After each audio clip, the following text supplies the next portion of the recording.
सभी दोस्तों को नमस्कार।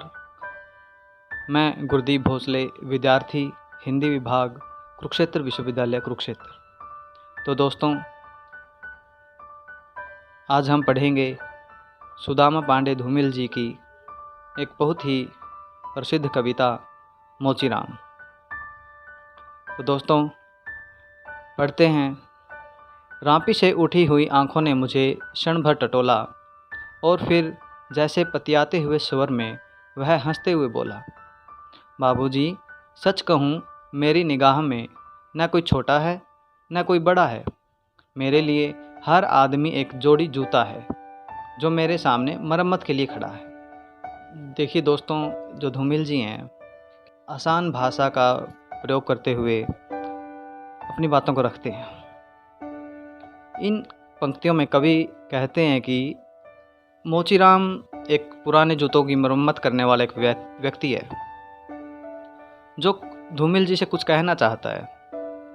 उसकी नज़रें रांपी से उठती हैं और वो धूमिल जी को टटोलता है। एक तरह से उनको देखता है जैसे मानो कि वह उनमें कुछ ढूंढने का प्रयास कर रहा है, उसे टटोलने की कोशिश कर रहा हो। और फिर मोचीराम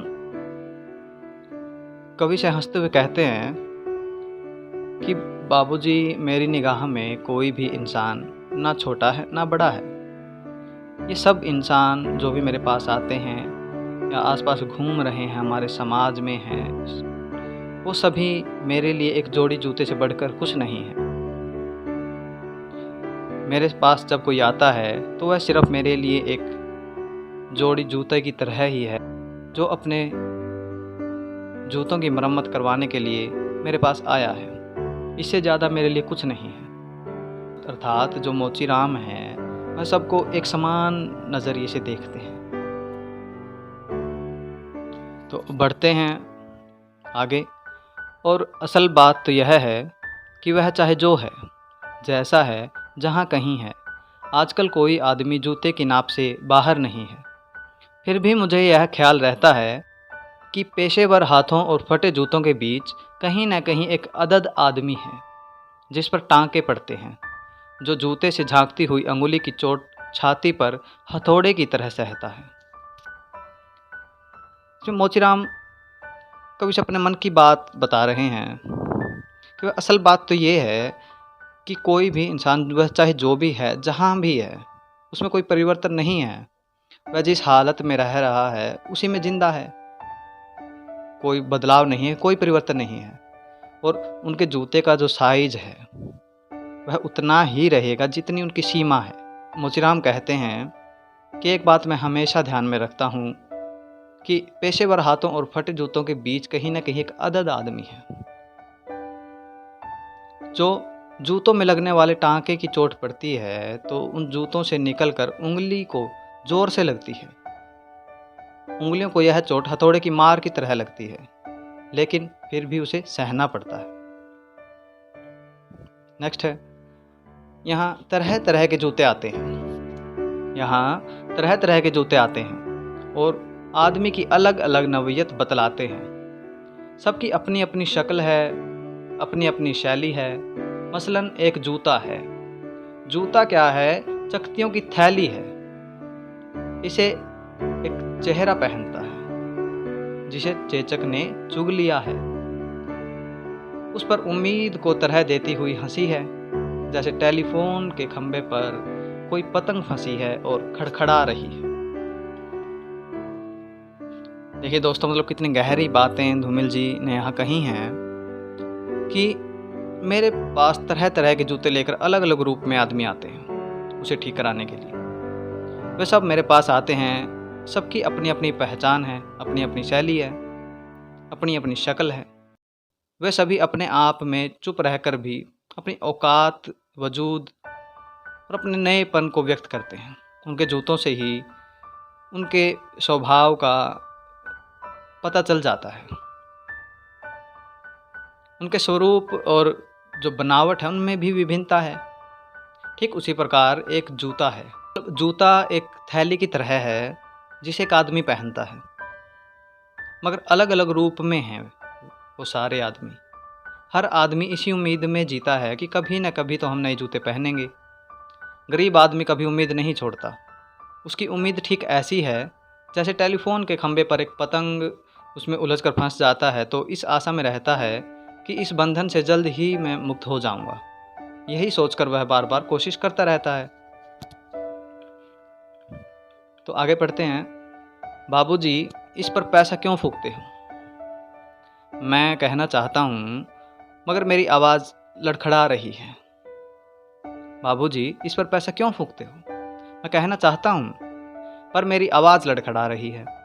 मैं महसूस करता हूँ भीतर से एक आवाज़ आती है, कैसे आदमी हो, अपनी जाति पर थूकते हो। आप यकीन करें, उस समय मैं शक्तियों की जगह आंखें ताकता हूँ और पेशे में पड़े हुए आदमी को बड़ी मुश्किल से निभाता हूँ। तो इन पंक्तियों के माध्यम से कवि क्या कहते हैं कि मोचीराम जूते सिलवाने आए हुए आदमी से कहता है कि बाबूजी, जूते मरम्मत पर इतना पैसा खर्च मत करो। लेकिन वह यह सब अपने मन से ही करता है। उसकी आवाज़ लड़खड़ा जाती है। वह कहता है कि मैं भीतर ही भीतर कांप जाता हूँ। एक तरह से मेरे अंदर से आवाज़ आती है कि यह कैसा आदमी है जो अपनी मनुष्य जाति पर थूक रहा है, जो जूते की हालत को नहीं देख पा रहा। कोई जगह नहीं खाली जहाँ टाँके नहीं लगा रहा हूँ। जो सारे के सारे जूते हैं वो फटे पड़े हैं। उस वक्त मैं जूतों को नए सिरे से जोड़ता हूँ। छोटे छोटे टुकड़ों को समेटकर मेरी आंखें उसी में लगी होती हैं और पेशे से जुड़े हुए मतलब हर आदमी को बड़ी मुश्किल से ही देख पाता हूँ। तो अगली पंक्तियाँ पढ़ते हैं। एक जूता और है जिससे पैर को नांग कर एक आदमी निकलता है शहर को। वह न अक्लमंद है न वक्त का पाबंद है। उसकी आंखों में लालच है, हाथों में घड़ी है, उसे जाना कहीं नहीं है, मगर चेहरे पर बड़ी हड़बड़ी है। वह कोई बनिया है या बिसाती है, मगर रोब ऐसा कि हिटलर का नाती है।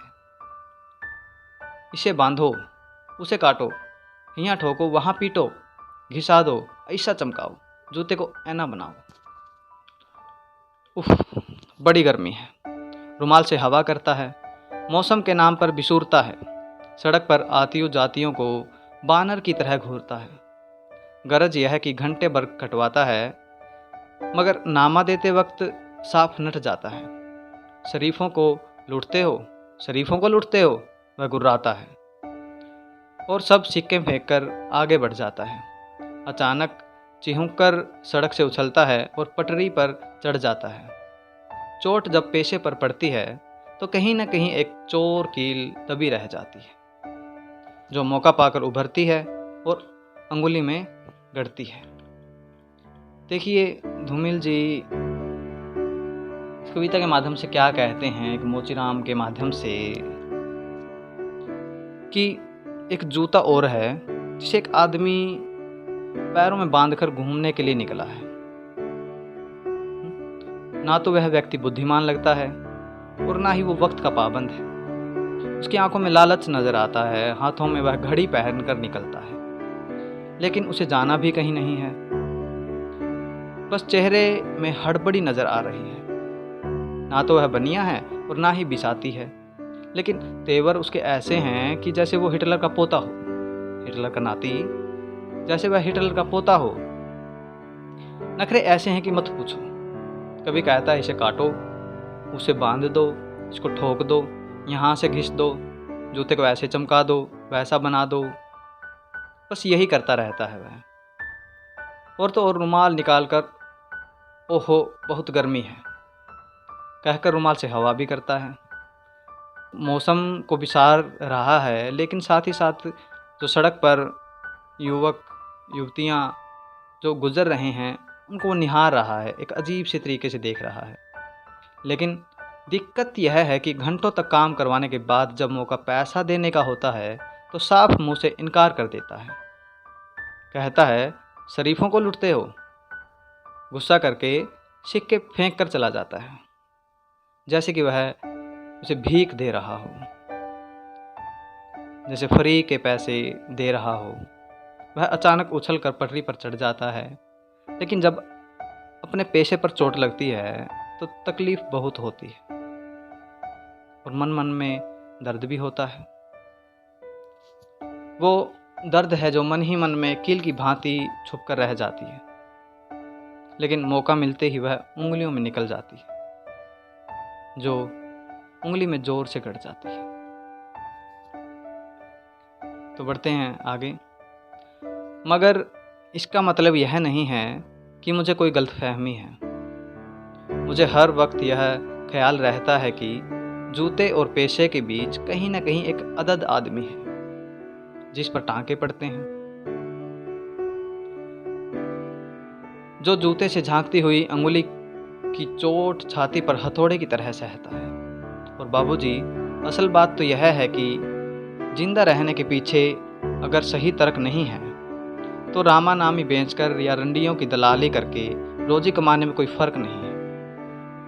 और यही वह जगह है जहां हर आदमी अपने पेशे से छुटकर भीड़ का टमकता हुआ हिस्सा बन जाता है। सभी लोगों की तरह भाषा उसे काटती है, मौसम सताता है। यहाँ आप बसंत को ही ले लो, यह दिन को तांत की तरह तानता है। पेड़ों पर लाल लाल पत्तों के हजारों सुख्तल्ले धूप में सीझने के लिए लटकाता है। तो इन पंक्तियों में कवि कहते हैं कि जैसे उस जूते ठीक करवाने आए इंसान की छोटी सोच मुझे तकलीफ़ ज़रूर देती है, मगर इसका अर्थ यह नहीं है कि मुझे कोई संदेह हुआ हो, कि मुझे इस बात का एहसास है कि कहीं ना कहीं मेरे पैसे और जूते के बीच कोई अंतर है। यह अंतर का कारण आदमी है, वह एक छोटा आदमी, छोटी हरकत करने वाला। जूते ठीक करते समय अंगूठे पर हथौड़े की चोट जो पड़ती है तो उससे दर्द को वह दिल में छुपा लेता है। काम करते वक्त दर्द तो होता है पर वह सहन कर लेता है। मोचीराम कहता है कि बाबूजी, सच बात तो यह है कि जीवन जीने के पीछे अगर अच्छा उद्देश्य नहीं है तो जीवन व्यर्थ है।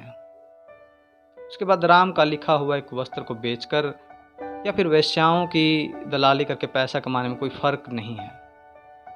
इन दोनों में कोई ज़्यादा फ़र्क नहीं है अगर आपके जीवन के पीछे कोई उद्देश्य नहीं है।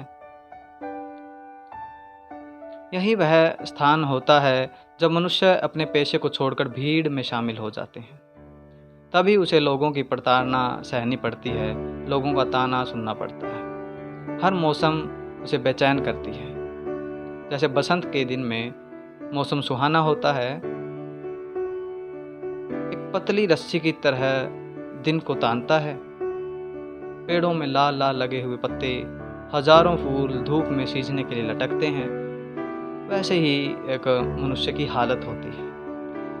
तो दोस्तों, आइए बढ़ते हैं अगली पंक्तियाँ। सच कहता हूँ, उस समय रापे की मुठ को हाथ में संभालना मुश्किल हो जाता है। आँख कहीं जाती है, हाथ कहीं जाता है। मन किसी झुंझलाए हुए बच्चे सा काम पर आने से बार बार इनकार करता है। लगता है कि चमड़े की शराफत के पीछे कोई जंगल है जो आदमी पर पेड़ से वार करता है। और यह चौंकने की नहीं, सोचने की बात है। मगर जो जिंदगी को किताब से नापता है, जो असलियत और अनुभव के बीच खून के किसी कमज़ात मौके पर कायर है, वह बड़ी आसानी से कह सकता है कि यार तू मोची नहीं, शायर है। असल में वह एक दिलचस्प गलतफहमी का शिकार है। तो इन पंक्तियों के माध्यम से मोचीराम क्या कहते हैं कि काम को शराफत के साथ करने के बाद यदि तीखी भाषा सुननी पड़े, पैसे ना मिलें, पैसे आपके सामने कोई फेंक के चला जाए, तो मन में दुख होता है। मन किसी बच्चे की तरह झुंझला जाता है, चीख पुकार होने लगती है। मैं सच कहता हूँ कि उस समय जूते की मरम्मत करने वाले औजार के हत्थे को संभालना भी मुश्किल हो जाता है। हाथ कहीं और जाता है, आँख कहीं और है। मन काम पर नहीं लगता है। बार बार ऐसे मन करता है कि सब कुछ छोड़ दें। ऐसे लगता है जैसे चमड़े की शराफत के पीछे कोई जंगल है। जो आदमी पर पेड़ से वार करता हो। और यह आश्चर्य की बात नहीं, सोचने की बात है कि किसी भी तरह से ज़िंदगी को किताब के आधार पर नहीं मापा जाता। जो ऐसा करता है वह असलियत को नहीं समझता। इसका मतलब यह है कि वह असलियत और अनुभव के बीच के रिश्ते को नहीं पहचानता है। वह खून के अवसर पर या किसी घटिया अवसर पर अपनी कायरता का परिचय जरूर देता है। वह तो आसानी से कह देगा कि यार तुम तो मोची नहीं शायर हो, लेकिन सच तो यह है कि वह बहुत ही दिलचस्प गलतफहमी का शिकार है। अगली पंक्तियां पढ़ते हैं। जो वह सोचता कि पेशा एक जाति है और भाषा पर आदमी का नहीं किसी जाति का अधिकार है, जबकि असलियत यह है कि आग सबको जलाती है, सच्चाई सबसे होकर गुजरती है। कुछ है जिन्हें शब्द मिल चुके हैं, कुछ हैं जो अक्षरों के आगे अंधे हैं। वे हर अन्याय को चुपचाप सहते हैं और पेट की आग से डरते हैं, जबकि मैं जानता हूँ कि इनकार से भरी हुई एक चीख और एक समझदार चुप, दोनों का मतलब एक है। भविष्य गढ़ने में चुप और चीख अपनी अपनी जगह एक ही किस्म से अपना अपना फर्ज अदा करते हैं। तो दोस्तों देखिए, धूमिल जी एक मोची के माध्यम से कहते हैं कि अगर वह सोचता है कि मतलब पेशा एक जाति है, भाषा पर किसी आदमी का नहीं एक जाति का अधिकार है, तो वह गलत है। कवि इस विषय में कहते हैं कि वास्तविकता यह है कि आग सभी को जलाती है। जीवन की सच्चाई जो है सबसे होकर गुजरती है। आग किसी को नहीं छोड़ती। कुछ लोग हैं जिन्हें शब्दों का ज्ञान हो चुका है, लेकिन कुछ लोग अभी भी अक्षरों के आगे भी अंधे बने हुए हैं। अन्याय को चुपचाप सहते हैं क्योंकि वे लोग भूख से डरते हैं। पेट की आग उन्हें सताती है। मोचीराम कहते हैं कि मैं जानता हूं कि इनकार से भरी हुई एक चीख और एक समझदार चुप का मतलब एक ही है। दोनों ही भविष्य बनाने में अपना अपना फर्ज निभाते हैं। शक्ति दोनों में ही है, लेकिन दोनों की शक्तियां अलग अलग समय पर अपना अपना फर्ज अदा करती हैं। तो देखिए, एक मोची के माध्यम से धूमिल जी ने एक इस तरह की रचना हमारे सामने पेश की है कि किसी मोची को आप एक आम इंसान के रूप में या फिर उसे कुछ नहीं पता है, इस तरह से कभी मत आंकना। मेरे ख्याल से मोची जितना अनुभवी इंसान शायद ही कोई होता हो, क्योंकि मोची के पास हर तरह के लोग जाते हैं। अमीर गरीब सब तरह के लोग, लालची फरेबी, हर तरह के लोग उसके पास जाते हैं। और वह जूते कम और इंसानों को ज़्यादा टांगता है। हर एक आदमी जो उसके पास आता है, वहाँ खड़े खड़े उस इंसान का मूल्यांकन वो कर देता है। उनकी बातों से पता चल जाता है, उनके स्वभाव से, हर तरह से जो एक मोची है वह अनुमान लगा लेता है, उन्हें पढ़ लेता है कि कौन इंसान किस तरह का है। उसे अमीर गरीब के स्वभाव का, उनकी परिस्थितियों का, मजबूरियों का, हर तरह का ज्ञान एक जगह बैठे बैठे आ जाता है। तो एक मोची एक अद्भुत व्यक्तित्व है अपने आप में ही, लेकिन मजबूरीवश लगा लीजिए, परिस्थितियाँ ऐसी बन जाती हैं, उन्हें इस तरह के काम करने पड़ते हैं जिससे उनका जीवन चल सके। पेट की आग सभी को सताती है। तो दोस्तों, यह थी सुदामा पांडे धूमिल जी की कविता मोचीराम। आशा है आपको पसंद आई होगी।